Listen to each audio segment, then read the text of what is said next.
MD tonight, cold and flu season is here. It's a time to wash your hands every 5 minutes, suppress your cough into the side of your elbow, and tote a box of Kleenex with you wherever you go. And if you go to the doctor for some relief, we'll expect to wait because the doctor's office will probably be packed. Good evening, and thank you for being with us tonight. I'm Stephanie Bitchell. I'm Dan Clark, and it's been going around here for the last month or so. You know, whether you work in an office with a lot of coworkers or spend the day in a classroom, you've probably already been around people who have gotten sick. And if you haven't caught it yet, consider yourself very lucky. We're lucky. Yes, so far there has been only one confirmed case of the flu in Spokane County. Now, last year there were at least 152 people hospitalized with the virus and 2 people died. Of course, that's just flu cases we're talking about. There are other viruses going around right now that are spreading much faster and have doctors worried. KHQ local news reporter Alex Rozier brings us more in a live report. Alex. Dan and Steph, good evening. A lot of people are talking about the colds that's going around this time of year as well. And tonight we're going to talk about a couple of things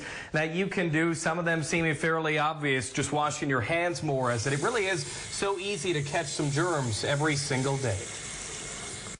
When you're doing hand washing, you want to make sure that you're washing the hands, not really scrubbing really hard on that. Just washing with soap and water. You can kind of do a happy birthday song. You can, there's a lot of, different things that you can do to kind of make sure that you're washing it for 20 or 30 seconds. Certain things like keyboards, phone headsets, things that we touch on a regular basis are a lot dirtier than one might think, and that's why it's so important to make sure that your hands are washed and that you consider using hand sanitizer a few times a day.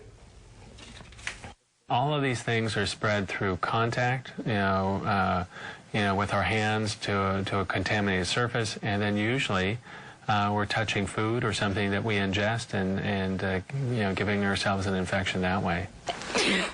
But if you do, unfortunately, come in contact with a cold or flu like Kim Papich had at the health district today, Mark Springer says that you have to consider some other things first. Staying away from people, staying at home or working from home, if that's possible with their job. Keeping kids out, sports or other activities if they're sick. Those are all things that people can do to help prevent illness in other people.